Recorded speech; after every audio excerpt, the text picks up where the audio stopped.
Greetings, Taekwondo family. Welcome to Miami Minutes, the show that just won't stay down, baby. I am one of your hosts, John Parker. And quickly rolling and then running away. It's me, Niall McGowan. Rolling. Non-stop. I thought that was a really you're doing an old school retro cover of Limp Bizkit there. I was going to go to a Shakespearean kind of dialogue, but no, I prefer your version. Much now. Shakespearean version of Limp Bizkit's Rolling.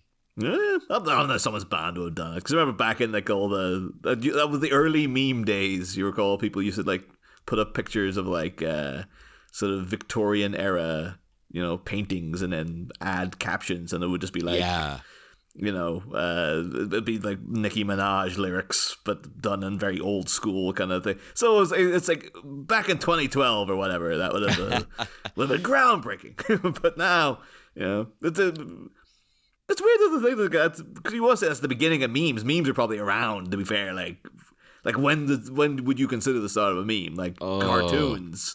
Like newspaper cartoons could have been considered memes, really. Caption competitions and stuff like that. So it's almost impossible to say, to be honest, because as long as I've been online, there's basically been they weren't called that. Yeah, but the exact same concept has existed. It was just, here's a funny picture, share the funny picture. Yeah. But there are many. There's several funny pictures within this minute. We're here to talk about the funny pictures. We finally on the latest talkie. It's the talkie. Oh, I love that phrase. The talkies. That was something like Miami Connection was one of the first movies with sound, and then people just heard the dialogue. And we're just like, what the hell is this? Go back. Go back. Get back. We don't need it. That'd be amazing. But we are here today to talk about minute 80 of Miami Connection, where all that happens is we hear Limp Bizkit's song Rollin', full title, Air Raid Vehicle. Is that the full title of Rollin'? It's Rollin' Air Raid Vehicle, yeah. Ah, is the air raid vehicle rolling, or is it just that you're rolling in an air raid vehicle? I believe it's the latter. I don't know, though, because later on the album, there is Rollin' Urban Assault Vehicle, which has guest, I think DMX and Redman are on it. And Method Man, I think. I can't remember. Listeners, I haven't listened to it since 2002. Whenever the fuck it came out. It was around 2000, 2001, something like that. I remember a cartoon I drew several years ago as well that I was proud of, and now I can't really share again. But it was I drew a picture of J.K. Rowling. Oh, that's fine. And then underneath was J.K. Rowling. And it was her dressed up with the Fred Durst red cap backwards, and I had a whole Harry Potter based version of Rollin' underneath it and stuff. And Incredible. It took a couple of hours to do that, and then now it's just I guess it's kind of making fun of her, but not really enough, But also, who cares, right? I know it sucks, can't really share it, but it helped you get even better. Think of it that way. It helped hone your skills even more. There's no such thing as wasted practice. But there is such a thing as me wasting time. So this minute starts with Mark and Yashito locked in deadly combat.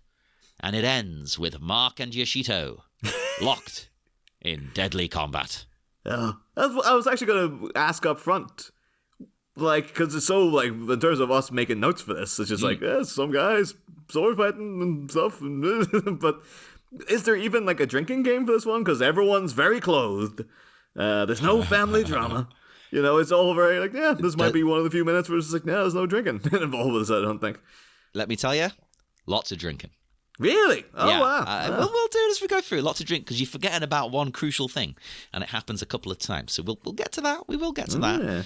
But first off, actually, we're going to wet your whistle, because I forgot to tell you all last week to take a drink when the beheading occurred, I believe. I don't recall that ever coming up. So if you decided to have a drink anyway, because you realised that I'm a fucking idiot, then good on you. You're out there, you're reviewing the minutes from the last episode, not the minutes of the film, but the minutes taken from the last episode, like in terms of... Yeah, we have a secretary. Yeah, and then they're looking over and they're like, oh, god damn it. So now we have to go reopen the old business. And have to spend all the time talking about that now, and then we have to close the business and officially open a new business. I like the way I'm pointing this out. I've probably forgotten multiple times, and the listeners have been furious or something. But this one, you know what? Take a drink. If you didn't notice that I forgot, have one now, or just join in anyway. So that'll get us off to a good start. So yes, we are back. Swords clang. Mark and Yashito in their battle to the death. Lots of clanging, which again we've said is very bad for the swords. Very bad for the swords. Loads of metallic clashing. But after that, Mark, he's had enough. God damn it. He kicks Yashito. I actually slowed this down. Right in the chest/throat. Ooh.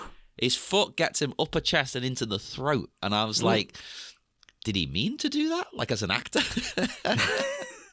I don't think YKK would ever admit to like anything happening by accident. I'll be like, no, every movement I've ever made has been deliberate and purposeful and has always reached its intended target. Oh, true. Plus, we know he's a literal master, not just in the he's good, he's dead good. It's like they make him not just a literal master, a literal grand master, as he insists that everyone calls him. However, it being the throat, as painful as that may be, it doesn't get you a drink. No. It would have been a good thing if it had been like he did that to like give a reason as to why Yashito never says anything. We'll get to why Yashito doesn't say anything once it becomes very, very apparent why he's not saying anything. A bit like in the newest Indiana Jones. I know people had a problem with how he sounds at the beginning when it's a flashback because he looks like young Indy and sounds like an old man. But they clearly were like, people are going to call that out. So let's have a scene where he gets choked a lot. Yeah. Because then you can go, well, look, his throat's sore. Dead clever. I like that. I remember that happened and that was like way before. Well, both of them were like in their 80s, I guess. But like, there was a version of The Good, the Bad, and the Ugly you used to be able to get that had like long lost scenes restored, and they got in Clint and Eli Wallach to redub them. Oh. And it was just like. It's like holy, like I can't imagine anybody sat there. It was like, it's great, right? Like everybody was looking and going, I guess we paid them, so It's too late to back out as well because they're guys as well. You don't hurt their feelings. Yeah. If you annoy them, they ain't helping you ever again. Yeah. Eli Wallach might have been a bit more of a sweetheart about it, but they probably just enjoyed working with him because he seemed like he was a lovely man. But Clint, there seems to be, like he was already an asshole back in the day. Now he's a grumpy old man, So don't piss me off. Oh, but we did like. I don't know. Should we get to the elephant in the room already? I think so because I'd forgotten all about this until you brought it up, which I edited out of last week, listeners, so it didn't ruin it for you, because I'd completely forgotten about this. And when you brought it up, I was like, oh, fuck, yeah. It's like, it like, much like Clint Eastwood and Eli Wallach's terribly dubbed old man voices, it's hard to ignore when you see what it is. So. Yeah. And then mid fight, you get some.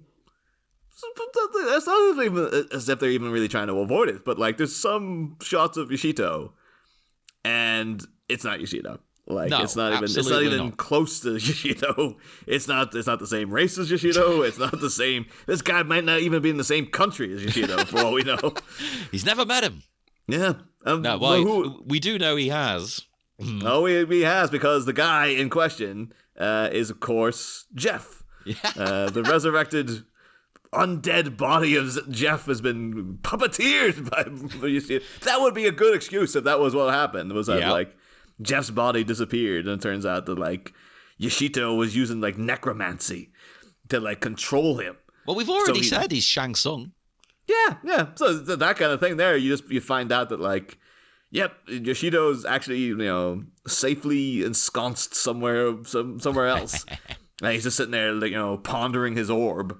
Yeah, that's how you set up the sequel, because they defeat him here, and take the hood off, and oh my god, it's Jeff! And then you see Yashito back at his castle. I'll get you next time, Mark. And then he might be like, next time, Mark. Is that his name? Is that the, I've never, because again, even in this mid-fight, I might be like, so you're Jim? Is that who you was? No, I'm Mark. Jim's the guy you killed. Oh, is he dead? Oh, I don't know. I didn't get any word of that. Fine, I'll just call you all Dragon Sound. Okay, that covers all bases. All right. Dragon 1. No, that sounds too cool. I'm not gonna give you the advantage of sounding cool. Oh, that should have been the name of their car, actually. Oh, it's the Dragon 1. Yeah. Yeah. And then they could have you could then in the sequel they get a motorbike, Dragon 2. Yeah. You could be having dragon races as well. Oh. Up against the Dexies and crew. Holy shit. We just make this movie better and better. It's already perfection, and we're making it better. Again. Even this far into the movie. But and people want just a general explanation, because we just sort of threw that information out there. Yeah.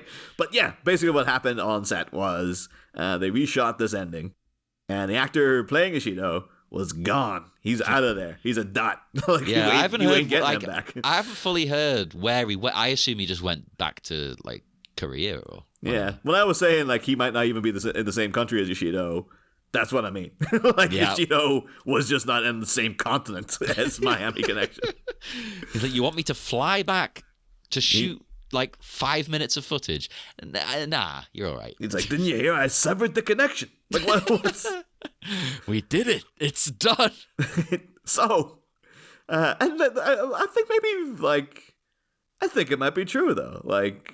You think they'll go, okay, so we'll get at least an Asian actor. Yeah, because there's plenty around. Yeah, but you would assume throughout their whole all these ninjas, there's about to be a couple of Asian guys in there. Well, we've seen them. There are. Yeah. Yeah. Why didn't they get any of them? I think their thought process was no one will notice, which we have noticed, but it's also they want the best. Yeah. And I think they've lost one of the triad. So who's the next best? It's Jeff. Yeah. Because we know he's an actual master as well. But not no a offense to grandmaster. him. And just the way I'm sure Jeff is a proper force to be reckoned with, in real life. The actual fighting in this is it's fine. But it's not anything where I was oh, you could get a guy to do that. I don't think they required the best of the best to be here to do this. No, I think in their minds that's what they wanted though, because in their minds this is amazing. Yeah, yeah. But I think then you would maybe just make him wear but just go reshoot the scene that had presuming that was Yashito, who had the stab ninja come, or the guy with the shoulder injury coming. Yeah, that was definitely him. I looked at his eyes. You looked deep in. You pondered his orbs. I pondered his orb well. But just reshoot that scene. I guess maybe they're we can't do a beheading again. It's just you could edit around that for Christ's sake. Yeah, to be fair, it cuts away for the actual beheading anyway. So. Yeah, totally. So just have him don a ceremonial mask of some sort, and then it'll be because every time you see him, even whether it be long shot or close shot, it's so obvious that it's a white guy. To the point where I think if you saw this in the cinema unaware, you would just be confused. You'd be like, "Oh, is another? Is this the main boss or is this just a minion leading up to him?" Because again, that's all to do as well with kung fu movies and whatnot. Will sort of train you to expect certain tropes. Mm-hmm.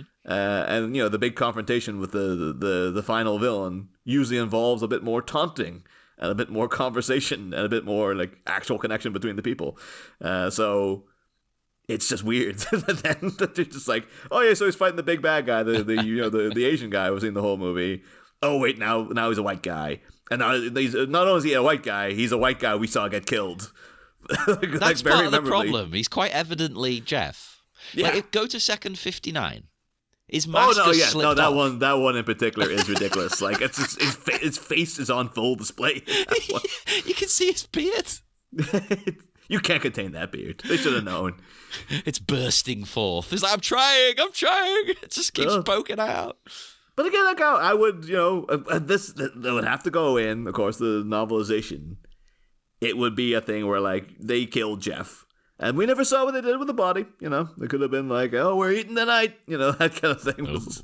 Mark's just like, yeah, stuff him in the freezer. That saves us, we can go easy on Uncle Sung for a while because we don't have to keep getting free food off him, They don't want to pester him too much, He's been good to them. Yeah, but he's also gone back to Korea. Probably. Well, actually, no, definitely. Yeah, he has, hasn't he? Yeah, so him and Yashito splitting the tickets. Like, oh, it's a 2-for-1 offer. Do you want to get out of here? Yeah, they've left. They've gone down the pub together back home. Or they're both sitting on the plane right now, and like Yashito's trying to ponder his orb to puppeteer Jeff, and he's like, oh no, so that's why Jeff isn't doing all that well, because he's just like, oh no, it's all the interference, the way you're not supposed to have your mobile on when you're on a plane. It's like, oh, please refrain from any necromancy while the plane is in the air. I mean, that's a well-known thing. You don't perform necromancy on a moving, flying plane. Yeah, we all know that rule. You have to wait for fasten the seatbelt button and the orb button to come back on it's safe then to start dabbling in the dark arts once again. Remember, it wasn't that long ago you basically could not use your phone 99% of the time. I still always tell you to, but no one listens anymore. No, because it is nonsense. Like, do you remember it wasn't that long ago you weren't meant to have your phone on at the petrol station?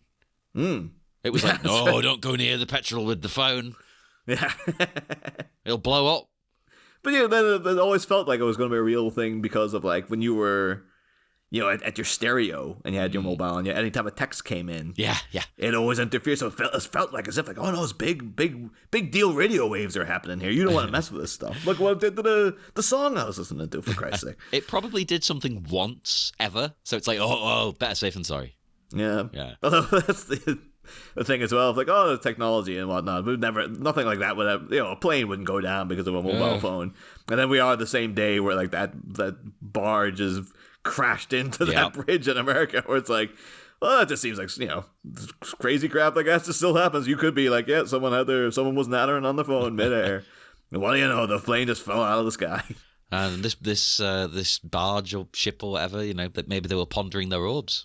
Yeah, those are like they're busy trying to like, oh no, I'm involved in I might be in Boston or wherever it was, but actually my mind is like controlling the corpse of my ex-affiliate in a sword fight in Miami, for God's sake. Also being like Shang Tsung, I suppose that also kind of makes it a bit like Avatar. Yeah, that's true. Because that's what they're doing in that. Listeners, you've probably forgotten everything about Avatar because nobody, even fans of it, don't know the plot. So no, it's weird now though. After apparently Avatar 2 made a whole bunch of money. I still don't know anyone who's seen it. No. There's like a amount of people I know. None of them have seen Avatar 2. Even when it's free on Disney Plus now, people are like, is it on there? I didn't even know. Yeah, it's there. It's right at your fingertips for free now. It's still so. It could be a whole psyop. That's just Jim Cameron. He's like, yes, I can't let he was like, I can't let the embarrassment get to me, so I have to like launch a whole conspiracy and buy out every cinema for like a month, just so like people think that like my I was gonna say Miami Connection too. Oh please, yeah, get that in cinemas. Oh, but I would like So this would have to be, if you're doing the novelization, you have to address this. You could, like, it's too iconic, Mark just fighting Jeff again all of a sudden. It's kind of leave on the I guess so you'd have to. I would, in that regard, then put in like a full on thing about like, yep, it's the twisted, mangled corpse of Jeff stuffed inside the Miami Ninja white gi and sent back out to do his that's quite like a tragic end for Jeff though, because he always had such a.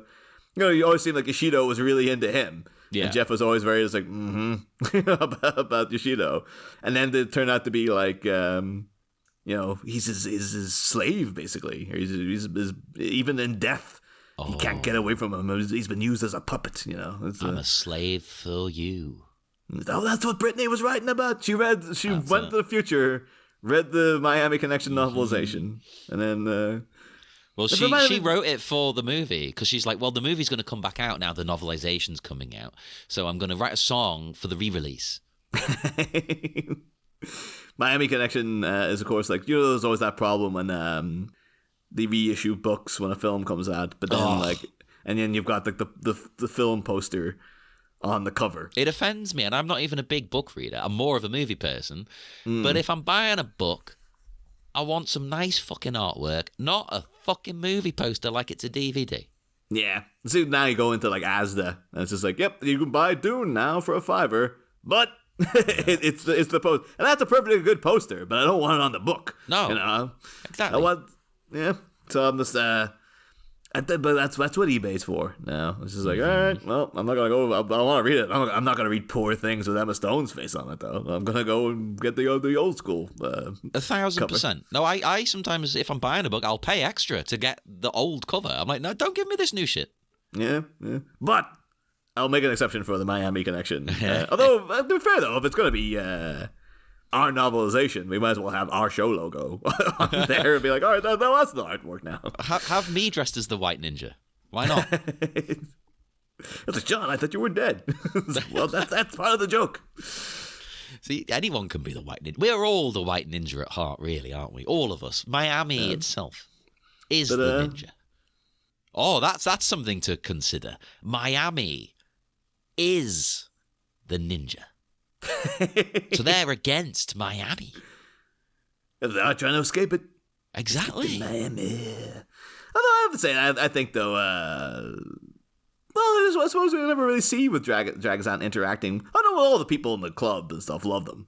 So I was going to say we never really see them interact all that much with people outside of their own friend group that aren't trying to kill them, you know. There's those kids at the uni who also come up and seem to know them. Oh, yeah. So no, well, I say kids loosely. Yeah. But I think Dragon Sound wouldn't be against Miami. Like, you know, they're against the ninja. That's their thing. Like, I know, but maybe we're misinterpreting it. The Miami is the ninja. It's a metaphor. Well, but and then like Yashito, then like once Mark defeats Jeff, just like someone like the little old lady in the park, her eyes start glowing, and then she turns around. Jeff's got control of her. He's got control of all of Miami. He's been funneling the cocaine out to people because it's like it makes them more susceptible to his control. Oh fuck! Oh my god! Yeah, supernatural, baby. We got to add all of this. All of it's going in.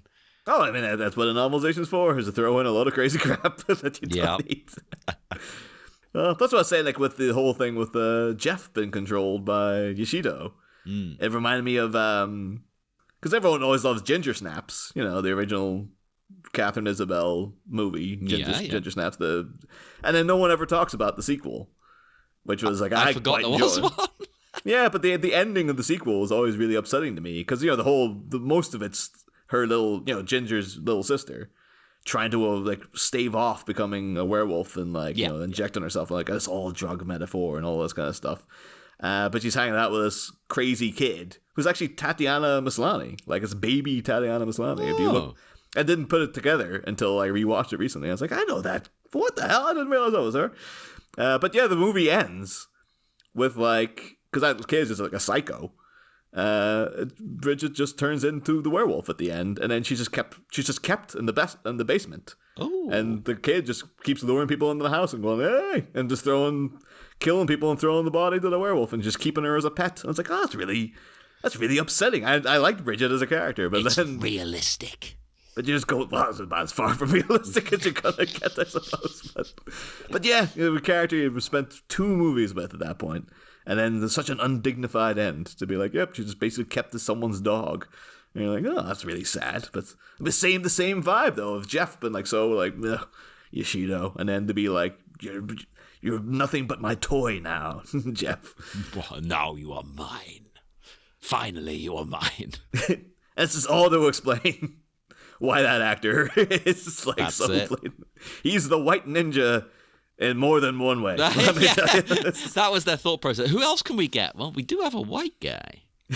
He ascends to like he channels the energy of the white ninja so much he literally becomes Caucasian.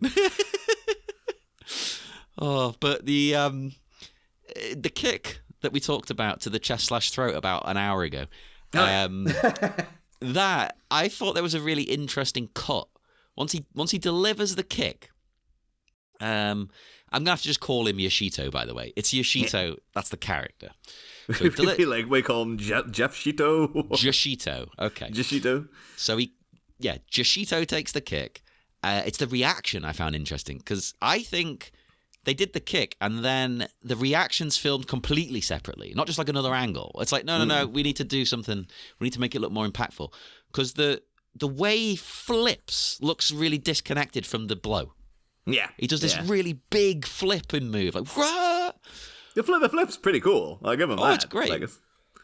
Oh, well, speaking of the flip as well, right, are we counting it as a ninja roll, right? Because he gets kicked and goes flying, yes, but he clearly directs himself into a roll as he comes down. He saves himself from a fall with deftness. So is that a ninja roll? I'd say that's fully qualified. So it's like an advanced ninja roll, really. I agree. I was hoping you'd agree. That means you get to have a drink. Yay. Vimto. We really should have tried to get a sponsorship early on. It's been pointless now. There's only like 6 episodes left. I should pretend it's cheeky Vimto. But then Americans won't know what the fuck that is anyway. So. But I'll say this, though. That edit, you're right. You know, they've clearly cut, and it could be maybe the original Yashito actor was there at the beginning, and then YK Kim kicked him in the throat. And then that was that's why he left. He's like, I'm not coming back. And there's like, just bury the body somewhere. We're in Miami. Just go feed him to a gator. Come on. Well, let me just say as well, before you carry on, I don't hate the shot or anything. It looks great. It's just when you break it down minute by minute and go like frame by frame, the reaction to the blow doesn't seem to come from the blow. No. But you probably wouldn't notice if you're just watching a movie, you know? But the thing is, like, that's, you know, it's a little noticeable. It just gets shoddier, though, as this minute goes on. There's a couple of edits that are just like, what? Like, you know, it gets into the point of, like, Yashito, or Jeff Shito has got supernatural powers, but the supernatural powers of running away. Because he just will end up miles away from Mark and stuff at certain points. He's quick. He's swift. He's a ninja. Yeah, but I guess that's the only... I guess he's also a ghost. Like, he's a ghost, does it?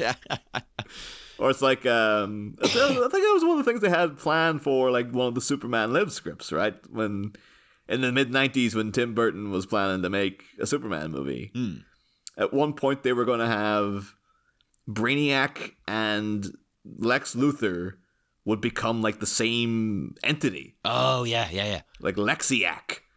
I kind of like the name. I think because they ended up doing it in the Justice League cartoon. It was a real out of nowhere twist where like Lex Luthor was just like going on about like, oh, I don't feel well, and all of a sudden this Brainiac just like erupted from his chest. It was like what the hell? And he's just going around looking really annoyed the rest of the episode, like goddamn Brainiac, and then Brainiac's face on his torso the whole Wouldn't time. you be annoyed? But it could be this is what happened. Yeah, the Yashito and Jeff have merged into one. He's like actually cast himself into Jeff's body. That's he's not even on the plane anymore. He's just like, no, I'll have to take care of this myself, and he just orbs out, and then they just like and properly just enters Jeff wholesale. Oh, that'd be so good. That'd be such a good revelation. Yeah, and that's how you get, you know, Jeffziak or Jeffito. You can't beat him. He's too powerful. He's got the power of two. Yeah. Although he seems here after the kick and the flip and everything, somehow during this confrontation he seems to have lost his katana. Yeah, I think just from that kick, I believe the katana seems to have just been flung out of his hand, I guess. I understand he's like fighting for his life. He's worried, because he retreats a little. Nothing wrong with that. Tactical retreat. Yeah. It does look a bit like indignant because it's just like, oh right, well, I gotta get out of here. I think it's a good plan. Regroup a little, maybe get the drop on Mark, disarm him. Because now, if you've pulled back, Mark now has to come to you. That's true. You've got the strength. But the thing is, on the retreat, why didn't he just grab the sword? Well, he might have been like, there's no time. I think that's what it is. I think that's what we're supposed to believe. It's a tactical loss because he's just like, well, he might also have the confidence of like, I don't need a sword. I can still take this guy. Him with katana, me with nothing. I'll still beat him. That's true. But he also does have another trick up his sleeve. So I think you're right. Because literally up his sleeve, I think. Because we don't see where they come from. He's got 2 small daggers, possibly kunai. The it's probably just like, he materialized them wherever he materialized the fire at the beginning of the movie. Oh, he can just magic the kunai. Yeah. It's just like one of those, or he might be like undergoing like, video game rules where it's like, he's got a bazooka in there somewhere too, It was funny when because I think Halo popularized this. Halo came out and it was like, no. We don't care if you're a super soldier. You can only carry 2 weapons at a time. So it made it tactical. I've got to think, do I drop this to pick up this? But then every game started doing it, even games where it made no sense. Like they'd bring out a new Doom. Yeah. And it's like, no, but the whole point of that is like a power fantasy. And they brought out that Duke Nukem Forever. The whole point of that is even more of a power fantasy. Over the top, crazy action. And it was like, no, you got 2 guns. Like, for fuck's sake. You don't all have to be realistic. Yeah. Same in movies, Yeah, that's if you were playing the Miami Connection video game, no matter what you knock out of Jeff Shito's hands, he just materializes more and more ninja stars and all kind of like bolos and everything. He's just chucking at you. Well, he's good because these kunai, right? Sometimes a long sword. I say this as if I'm a sword fighter. Sometimes a long sword is not the best because you might think, it's got a disadvantage now. No. Because if he can get close, if he can like shorten the distance between the 2 of them, that shorter dagger is going to be much more useful than Mark's blade. Because what's Mark going to do? Mark's going to have to step back in order to be effective. Well, even within the minute though, like, Mark gets blows in. He doesn't draw blood, but Jeff Shito draws blood with those things. So So that's the thing. But I think it's one of those that you've got to be good. Yeah.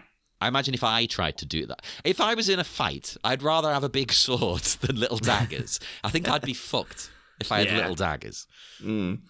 Of course, this was a trying day on set because the Mark originally had the line here come out and saying like, you killed him. He was my friend. And then they couldn't get the guy playing Jeff Shito to stop going, a friend.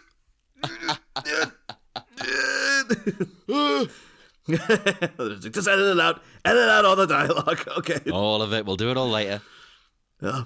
And then just like go get Dexys to dub the scene later. And just like, that's right, I killed that son of a bitch. No, this isn't working either. It's the only way to improve this fight is to get in a little son of a bitch. Well, yeah, but just getting Dexys in. Just have a victory lap of the whole crew. Just all of them come flying in. They really should have just had more of just if only. And again, we'll all fix this in the novelization, of course, but like it would have been made sure that final fight there with the previous ninjas and then minutes past, that would have been explicitly Kid Rock and explicitly Vader and explicitly all these people. So you get closure on the whole thing, But 1,000%. It still annoys me that it's not them. In my head it is, but it's clearly not. And I think we talked about this a few weeks ago, but I still want, after this is all done, the very end, Dexy is there. It's the scouring of Miami. They've got to then deal with that. Yeah, he escaped with what he thought was all Jeff's money, and then the big suitcase of money that him and Yashito were dealing with, and then he opens it. And it turns out to be Jeff Shito dollars that he was planning from his planned conquest of Miami. That's Jeff. He's like, Yashito was like, I will join. I will merge my soul with Jeff's. And together we will become... We're going to rename the city Jeff Shito. That would be amazing. Is this... Are you getting this from Street Fighter the movie? Yes, I am. That's a great ending of that Street Fighter movie when there was a DJ and Sagat got away. and they steal they think it's all the ransom money for the hostages, and then it turns out it's all the bison dollars. And it's like, as the guy's just laughing his head off because he's just like, well, what else are we gonna do? You know what? If you can ever for a present find me bison dollars, I'll be happy. Oh, there's bound to be bison dollars out there. Someone will do them. Someone, you probably look at that painting on the horse and stuff as well. Like, that's gonna be amazing. Imagine that on the wall. Oh shit! I'm looking that up straight after this. I was even looking at that. That'd be a great T-shirt as well. The M Bison on the Raul Julia's M Bison and the horse. That's a Redbubble moment right there. Absolutely. But with the kunai again, you know, he blocks an attack from above, crossing the blades, and I did think to myself, I don't know if this is realistic or not. They look very flimsy. I was a bit worried. I'd be worried if I was Yashito, because they don't look like that katana. They look like they're made of tinfoil. Yeah. This might be potentially why they had to get in Jeff to do this, is because you see Mark too, like YK Kim, the actor, is really swinging that sword too. Like he's not slowing it or anything. He's going for it, and like, I guess maybe he'd be like, okay, so which one of you know, Asian actors is going to put on the white ninja suit to do this? And they all might have been no. Like, I'm not risking my ass going in for that. It could have been Jeff was the only one who was genuinely not so much good in that, like, his skills that he could show off, but just good in that, like, well, I can depend on you to not get killed or really badly hurt. That's it. He knows what he's doing. He knows how to handle himself. Yeah. Or maybe he was the only guy there who had insurance. You never know. Like, the whole thing was done under the table. He's just like, well, he's the car wash or whatever he works at gives them they have an insurance there. So, and also he's the only one free. He's like, well, we can get him. He's available this weekend. So. Yeah, that helps. You get him before 7 on a Sunday. Like, he's usually pretty. He does a really cool move though, which I'm sure I've seen something similar in a movie recently, but he sort of drops one of the blades to really quickly slice Mark's leg. I've seen that in something else, but I think in the thing I've seen, they literally drop the blade. Isn't that in Star Wars? Yeah, it was a thing that happened twice, as you might recall. Yeah. So it happened. It's in Star Wars. I think it's in The Last Jedi, right? Yes, in that fight in the I don't want to call it the throne room, but it basically is. Yeah, it's the thing was this Kylo Ren drops the lightsaber and then catches it, and you know you think, oh, it's gone, and it's like, nope, he was just sort of getting it back into position so he could do it that way. That's what Yashito should have done here, dropped it and then and that was you probably have forgotten because everyone else did, but that was how the Night King was killed in Game of Thrones as well. yeah, I remember. It was like Arya Stark. Much like the end of Miami Connection, actually, because Arya Stark had no business with the Night King whatsoever, and yet she was the one to kill him. Even though there was a whole big build-up of like, oh, Jon Snow versus the White Walkers and all this, and then it's like, yep, just didn't do anything. Yeah, but she jumps out of nowhere. He grabs her by the neck, yes, and then like she just drops the dagger and then catches it and then stabs it. She's just like dropping it for the purpose of getting it on the other side. So clever. I like it. But those came out in like relatively quick succession, because I remember at the time thinking like, oh, is that going to become like the new little move that's going to be in all the movies? And you probably, I imagine if you look at like a John Wick, it's probably in there somewhere as well. There's probably like a bunch of other action movies that were doing it all at the same time, you know. But yeah, the little knife maneuver, and he gets him. He manages to penetrate denim. Before we get into penetration, take a drink for the slash. Take a drink and you'll need a slash. Ah, yeah, baby. And too many drinks and penetration might occur.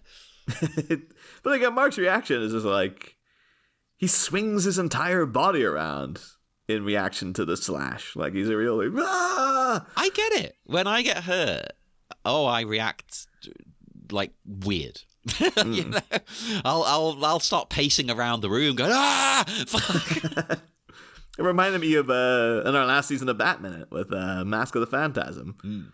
There's a bit at the end where Batman's sneaking around that model city looking for the Joker. Oh, yeah. And then like a little toy car drives into his foot. Yes. But Batman goes like, ah! It's like, I thought you were Batman. I thought you had boots on. It's a toy car. What the hell? I do that sometimes. It doesn't even hurt. It's just a reaction you have to something. Like, oh, God! Oh! It's like you've been grazed by something. I don't know. But this one's a bit more, even though that seems weird, it comes across, it is very much I need to get into this position for the next shot to occur.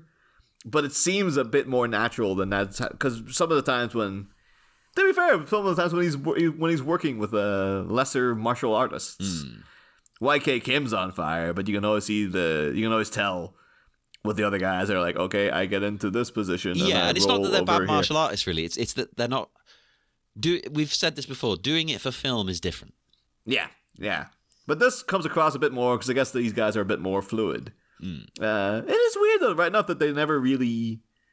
I guess we had a little bit of Mark versus Jeff, real stuff, but very briefly. I guess maybe it was more of a second opportunity for them to do like, oh, we are two very skilled guys. It's one of his boys, Yeah, we should be having a big confrontation. Like now, I guess they'd be like, well, we can. On paper, they might have been like, this is great. Now we actually get to do that. Now we can do a big proper fight between us and stuff. But I think it is great. I know you're a bit critical of it, but I think it's fine. Like, and the slash, I think a cut sometimes, cuts sort of sting, which make you react funny, So I can buy it. I'm okay with it. And you imagine all the nettles out there, John. Mark's already been going through it. That's why he didn't take it. Like John doesn't know he's not grown up in the circumstances of that Mark did. So when he's out in the swamp, he's like, that's right, I'm ripping off my shirt and I'm gonna be manly. Covered in Mark's leeches.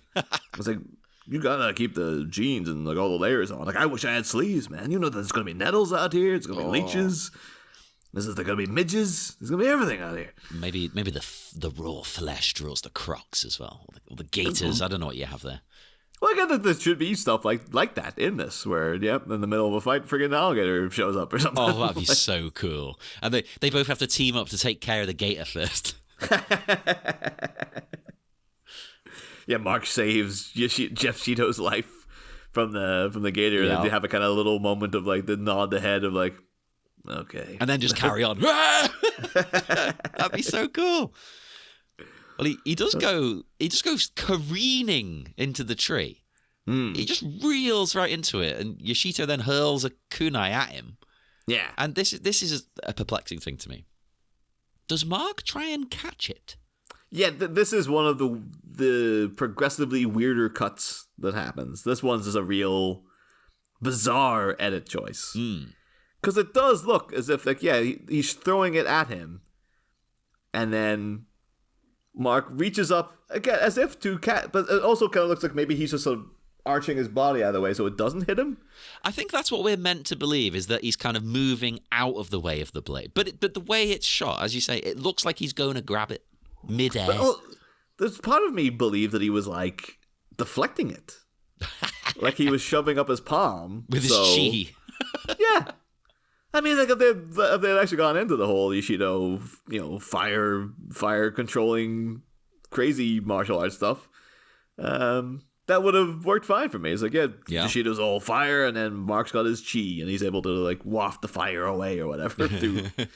But then have the kunai coming from him, and he's just like, and just deflects it, kind of thing. But no, it just seems like it's a bizarre edit, because they just want to go, so that goes into the tree, but they, I guess it was too awkward to film the thing flying into a tree. They would have had the camera set up to do that. It was too difficult for them, maybe. I guess you have to have a guy like off camera. You have to have a close up of the tree and then someone off camera like flinging the thing at a tree and doing like 50 takes, and it just never digs in at any given time. They don't want to harm the tree. They're good people. But yeah, bizarre edit there. It's very strange. Although it does end up being another case here. Mark loses his sword now because in doing that, he's dropped his blade, which is interesting because neither of them go for their old swords. Like Yashito doesn't try and get Mark's sword. He's like, nope. I guess it is true. It's just like is that part of like the unspoken rule? It's just like, oh, well, when you drop your sword, that's it. You can't pick that up. Like it's gone. It's the code of the warrior, the way of the Bushido. It's not. I wouldn't be surprised if that was some kind of old bullplop rule back in the day. It's like, oh, as soon as you drop a weapon, as soon as it hits the floor, it's just code of conduct. You can't pick that back up. They do that a lot in martial arts movies. They always sort of downgrade the weapons as the fight goes on. They never pick up the drop. Well, not never. I'm sure it's happened, but very rarely. It always goes sword to like knife to, it goes down. And it'd always be a bad move then if like you think the battle's over. And then the villain, the defeated villain, then he picks up the thing to go back in for something. And they'll be like, oh, no, that's bad form. You can't do that. So he gets punished. Yeah, but it's always just be like a final, like, picking up the sword to try to swing and then just getting, like, kicked in the throat. Yeah, another front shot. Now, Mark, though, he cleverly sort of baits him in. And as Yashito goes for the strike, boom, he kicks the knife right out of his hand.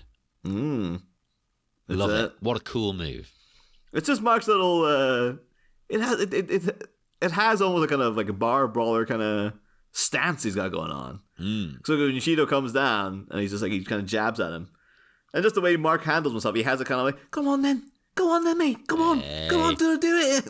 He just seems like someone trying to start a fight. He's just it's a good tactic though, genuinely, because if you make someone attack you, they're gonna slip up. Yeah, I don't mean literally slip and fall over. They're gonna make a mistake. He's trying to make him make a mistake, and he does make a mistake. It's the opening Mark needs to be like, right, I'm disarming you, bitch. Although he makes a mistake, and you feel like Yashito wouldn't make this mistake, though. Like, but it's because he's a Sith. He's so angry. The anger within him has made him attack when he shouldn't have attacked. Jeff, maybe I can imagine making a fatal flaw like this, but the way Yashito was built up in our collective minds was that he would be beyond that kind of thing. It should be more like he's really handing Mark his ass here. Like, I think that would actually be great. If Mark was getting really beaten up until the end. Kind of thing. Well, and then how you tie all these things in, because no offense to YK Kid, but there's a little bit of an ego fest going on here. Yeah, I'm amazing. It's all just about how flawless he is, and he is, but that's not necessarily a great movie, But the fact that you have a whole movie about friendship and about these guys all sticking together through thick or thin, and all this sort of stuff. And then John's out there too, just like wandering, just lost in the swamp now, I guess. Yeah. Tangled in the nettles. And just like, oh, Mark, come help me. Mark. You just hear him in the background of this fight. Mark, it happened again. I'm but hungry. It would be that, like, to have something like, because then, they left Tom at the house, they left Jack at the house. But have they're it be not like... their friends, they're just acquaintances. It's just like I was in I was actually in the parentheses in the title, friends, like friends parentheses, not these losers. Not the guitar player or the keyboard guy or whatever. We don't care. Tom was Joe Jack was drums, right? Yeah. Yeah, Jim's keyboards, Joe Jackson. I think it's been like a year since we've seen a song. So. Yeah, we spent so long talking about those songs. It's been so long since we actually saw them. I genuinely think it might be like a year. Yeah. We should do like our capper for the whole thing should just be like to do a commentary from Miami Connection, just to be like, oh wow, remember all this stuff we talked about 55 weeks ago. You say it. Yeah? Let's write it down. Yeah. Listeners, would you like a commentary track? It will just be us chatting shit. We won't have many insights left because we'll have dispensed them throughout the whole of this. Yeah. But it'll be our take on what we're seeing as it happens. I'm up for it. We've done commentary tracks before. Oh yeah. I'll say like why not? That'll be a good way to finish off the season. I like that idea. So if you want to hear it, people, let us know. We'll probably do it anyway. Well, if you all get in touch with us saying, "Nah, we're not interested," I'll be like, fuck you. Or someone writing an email to be like, that suggestion you had, I'm going to tell you, don't do it. It stinks. But, as I was saying there, though, what should be happening is, Yashito is a guy that Mark can't beat. He's the guy he didn't see coming. Mm-hmm. He is like this supernatural, like above everything else. He's more powerful than all the other opponents put together. And so Mark's really failing. And then you'd have John joins in, and the two of them are kind of fighting. And then all of a sudden, for whatever reason, both Tom and Jack show up. And then it has to be like the power of friendship. Oh, that'd be good. Yashito. Yeah. That kind of thing. And the ironic thing that would be then that like, oh, friendship won the day, but like Jeff hated friends. And Yashito was without because he killed his last minion. That's why he lost, because he dispensed with the need for friends. Yeah, he threw people out to be cannon fodder, and then he's just like, yeah, even when the guy came back, he's like, people mean nothing to me. Now that Jeff's gone, obviously. That would have been been the irony of being just like, the true power was in friendship. It was in depending on other people. That's like the Power Rangers. They all connect together. They all team up and connect together to make the Megazord. We could have had the Mega Dragon Zord for this. Because the Dragon Zord is the Green Ranger's Zord. Well, they could have had giant robot Yashito. Kaiju fight at the I would have forgiven that had been. It was Yashito inside a giant robot of Jeff, and they just don't explain it. He's like, this was going to be his birthday present. He would have loved it. He kept talking about monster trucks and stuff. Oh my god! If only this movie ended in a robotic kaiju fight. Yeah, but that'd be amazing then. It's like, yep, all of a sudden it's just like, it's morphin time. With the power of friendship, we will defeat you. Yeah. Again, all right, another note for the novelization. Yes, it's happening, baby.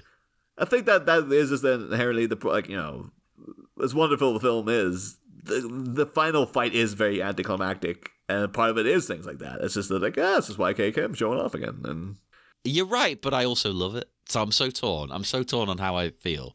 Because it's all great. Yeah. I got no problem with any of this. I guess so, someone getting a little nick in his leg. And then he does, as we progress throughout the rest of the minute.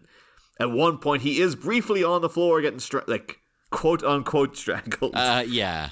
That's also, don't press too hard. It's like... It's easy to fake it, though. But we'll get to that in a minute, but that doesn't look good. I thought it was YK Kim, though, selling it. Yeah. but selling it too much. It doesn't look proportionate to the light grazing that his neck is getting there. But he's really like,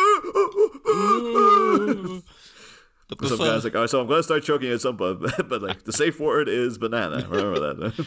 Before we get to that, I mean, after the kicking the knife out of the hand, there's a kick to the face from Mark. So take a drink. And the kick, Yashito is reeling. This is it, Mark. Come on, this is it. Finish him. He can take him out. He doesn't. He doesn't. It does look like it looks like a finishing. It kind of does a little slow-mo. It kind of looks like it's a finishing move. Exactly. It's like, now's the time. But because he's too nice, he doesn't finish him. There's another spin kick to the face. So another drink. And then there's another really awkward edit. Yes. Because Jeff Yashito is on the ground, and then within 0.5 seconds, he's 7 feet in front of Mark, running away. He's a ninja. He magicked himself over there. Should have been a puff of smoke. Every time he hits the ground, there's just a puff of smoke and he's somewhere else. That would genuinely be great, actually. If they'd used a smoke machine, you could have hid the fact that it was Jeff in there, maybe. Yeah. Plus, it's the 80s. Get a smoke machine in there. Come on. Even in an outdoor scene. Oh, wouldn't it be great, though, if for some reason they ended up having to go into the club? Yeah. And, then Dragon Sounds, they were doing the rest of the guys are doing a dress rehearsal or something. And they're playing friends as Mark and Yashito were fighting on the dance floor. And it powers Mark up. That'd be good, because then they'd be like, oh, no, Mark's on his last legs. And then just come on, everybody, play friends. Yeah, John gets up all beaten and stuff, but then he picks up his guitar. Was he bass, John? I can't remember now. It's been that fucking long. So he just starts going, doom, doo, doo, doo, doo, and then just Angela comes over, friends for eternity, and then just they all start getting into it. Jane's dancing on the side, and then Oh, at the very last minute, then just crawls like, oh, it's missing the keyboard part, but then you just hear that, Yeah. and they turn around and it's just the Jim's just managed to crawl his way bleeding, up. but he's pressing the keys. Come on, Mark. And then Dexy thought that was supposed to be the night of Dexy's big comeback gig, but Dragon Sound were supporting him for some reason. And then he's just like, the sons of bitches, and he just like storms out, ready to fight another day. Oh God! Every week we make it better and better. But Dexy must be like really counting his blessings though, because as we didn't mention it at the time, but like, of course he did sell his soul, and all his incoming his income and all his earnings were going to Jeff. Yeah. So I guess maybe he loves Dragon Sound now. I was like, yeah, they killed that guy. So I just realized after I said it, like, what a terrible deal I gave him. To like, yeah, literally every penny I earn is going to go to you now. He's off the hook now. Yeah. Well, he will. Well, will he be? Oh, we don't know what's going to happen. But Yashito takes that kick, like a champ, scurries away. But then Mark tackles him from behind and plants him head first into the ground. This didn't look like planned. No, but in a good way, because a real fight's messy. Yeah, it looked very relatable. Like it looks like a fight I would have been in when I was a kid. Yeah. You know, then things like that happen, like that little the turn on his neck, you can feel it because you've been there before. Sometimes when you go over on your foot or something, and it feels weird, you're like, ugh, what is that? And then it's like just having that with his neck, like, oh god, no, that's not gonna be pleasant if you just got to sit down afterwards. But he has to go into a full on fight afterwards as well. So it also looks. And you're not going to know what I'm talking about. It looks remarkably similar. The wrestler Jon Moxley, when he was in WWE, he was called Dean Ambrose. And that was his finishing move. His first finishing move, because he changed it, was this. Almost exactly. But they changed it, I think, because it was too dangerous. And it was called Dirty Deeds!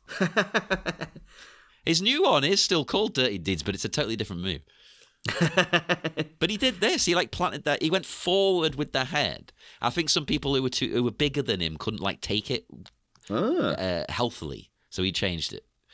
No, maybe the insurance people told him to change it. Maybe that was the problem. He's like, "You want some dirty deeds?" And no, not really. So Yashito, he takes the blow. He takes the dirty deeds. However, he ends up on top, very weakly. As you pointed out, strangling our hero. Which I found a bit weird, because, again, it's very easy to fake a strangling. So I don't know why he's being so precious, really. I guess at this point, the people making this are just like, you can't really see these things in that much detail. True. On a grainy old film, like, there was no way anyone's going to question who's in that white outfit. They didn't think we'd have a Blu-ray. Yeah. And I was like, but it was made to be seen in cinemas, though. So it's like, well, the people are going to see that. As much as I like the cinema, I don't think the picture's I don't find it as clear as a Blu-ray. Yeah. Like, it's more immersive and exciting, etc. But when you get home and watch it on Blu-ray, you're like, oh no, this is like this. I can see everything, and it's brighter, and like the contrast's different, and things like that. I find I see more at home. Well, fair enough. But this was still blown up big, and in their minds too, it's like, well, then it'll be on the cinema and then go to VHS. Yeah. But they're like, well, this was sent to the Cannes Film Festival. Let us not forget. Yeah. Miami Connection was courted in Cannes, and to be like, oh, no one will notice that he's just sort of like holding his neck, unless again YK Kim is just like, I don't have insurance either, so. It's a miracle I've been able to run that school, let me tell you. Okay, but maybe we're being a bit harsh, because if you actually, I don't know, if you look at it, he's got his hands placed quite well. Literally right over his windpipe. Maybe you don't need a lot of pressure. Because I'm just trying to imagine it now. If someone just pushed down there, no, I'm doing it to myself right now, that's horrible. Maybe you don't need a lot of pressure to cause a lot of discomfort there. Oh. I mean, if we ever meet YK Kim, because can we get a picture of you lying on the ground while it's lightly grazing your neck? I think he might be up for it. Or I'd get him to strangle me. Yeah. That seems a bit more like a bit less creepy. See if if someone's really good with a camera. See if they can get them doing a spin kick into your heads, maybe. Well, he's got another move up his sleeve though, here, because to get out of this, he gives Yashito a swift headbutt because he's clearly Scottish. Oh, the one thing though, you would definitely want. If I met YK Kim and had to get a photo, you'd want the Taekwondo. Like that has to. You'd have to be grabbing. Oh my god, you. that would be so good. Maybe that's why he's at a disadvantage here. It's like, I can't get my damn shoes off. I could end this right now. I knew those laces were too tight. That would actually make a really good action scene. He keeps trying to undo his shoe, but he has to fight Yashito off while he's unlacing. That's why he dropped the sword. He was hoping the blade would cut through the laces. He's like, oh no. That's why he's trying to catch the knife, because he's like, oh, if I can just get it. Well, it's the only way he can win. It's his power move. It's his finisher. He got one of those damn stubborn knots you get. It's like, oh no, it's going to take me ages. Oh, don't tell me. I tie things so tight, sometimes I struggle to get out of them. I like to be secure. Which is like, oh, cut off the circulation to your feet there, but yeah, I like a bit of pressure. Not in a kinky way. Not that there's anything wrong with that. I like to feel secure and strapped in. Good to go. Fair enough. You want to make sure you're efficiently going about your day. Exactly. Especially because I walk very fast as well, so my shoes would come undone a lot. I walk ultra speed. But so he nuts him one, boom, and the two get back to their feet, and they square off as the minute ends. Oh, I love it. We're back where we started, but I mean that in a good way. So as everything ties to wrestling, in my head, all I'm thinking is the chant they do: "Fight forever, fight forever." And that means this is week 2 of 16 of this fight. Join us next week for. I'd be up for that.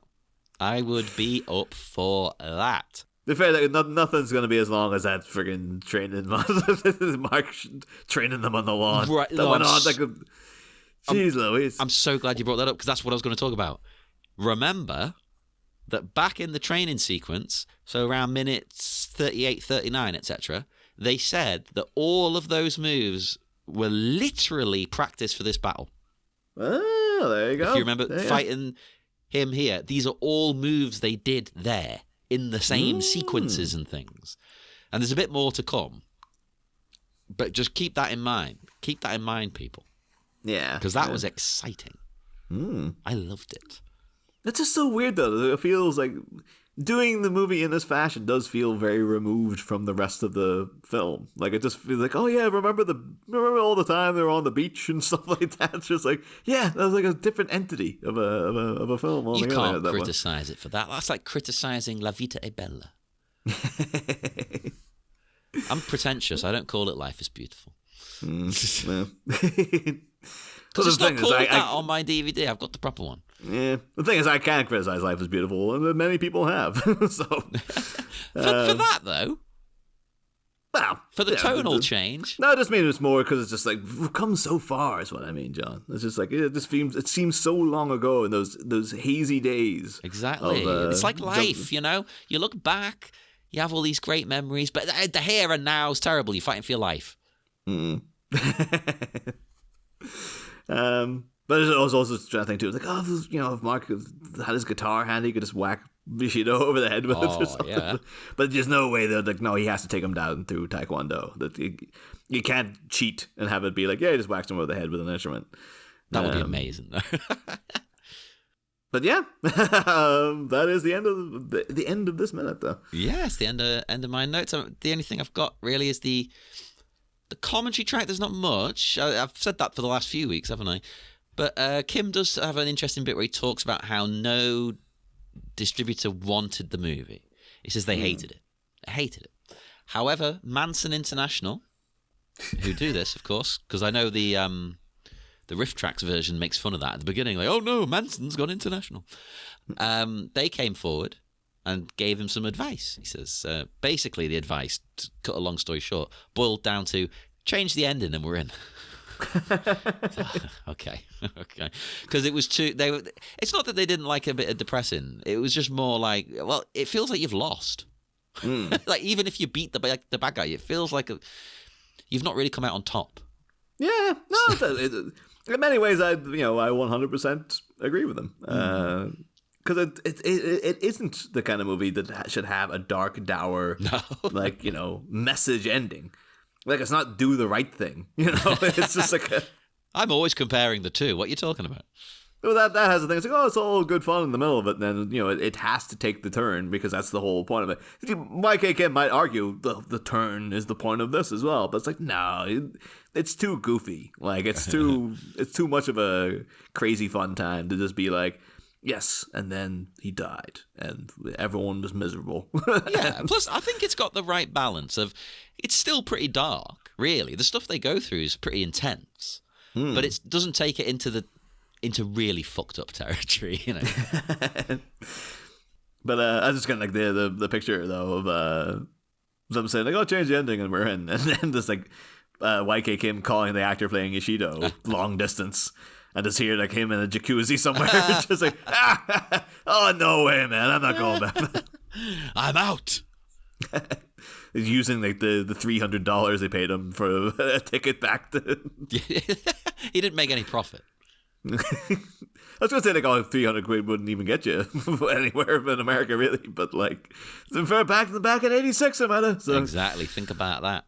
Mm-hmm. Well. But so I'm wondering, like, in the commentary, they're just dodging around the fact that it's Jeff in the suit, I guess. At least up until this point, not really addressed. The guy there with them was just like, so, nothing unusual happening here? As I said, like, last week, maybe the week before, they talk about how they reshot stuff. But they kind of don't really want to. Unless it comes up in the coming minutes, because listeners, I don't jump ahead, as I've said before. So you'll have to keep tuning in. I'll be excited too. Yeah. I mean, you could just listen to the commentary, but no, don't do that. Wait. But I am noted out and ready to break the connection. Yeah, as am I. So, as always, join us in 1 week's time for more exciting Miami action. Well, it's not even really Miami, but we won't say that. Where is this scene shot? This is Orlando, I think this is Orlando again, isn't it? Near the Orlando airport, I suppose. I think this one is Orlando. Join us next week for more exciting Orlando action. You can speak to us on Facebook at the Orlando Minutes Taekwondo Orphanage. No, it's the Miami. They're trying to think of the geography. It seems like it's the swamp just outside the Orlando airport, which is like 3 feet down the road from Dragon Sound's house, which is also right beside Yashito's house. And that's where you come and meet us if you want to speak to us about the movie. That's where you go. That's where we are. That's where we're based. I know we sound like we're from England and Ireland, but we're not. We're actually swamp dwellers. Or forest folk. I don't know. Twitter, you can speak to us. Miami Minutes. Instagram, Miami Minutes. And check out our network, Sleepy Charlie Media, on Patreon. You can get random bits that I've cut out of the episodes because we go off on tangents for about 10 minutes. So you can get those. They're not back in the episode. They're standalone. So you can just have a little snippet of fun while you wait for episodes. You can just check out little tidbits. And yes, we will be back in 1 week with more Miami Minutes. Finish him. Listen to me.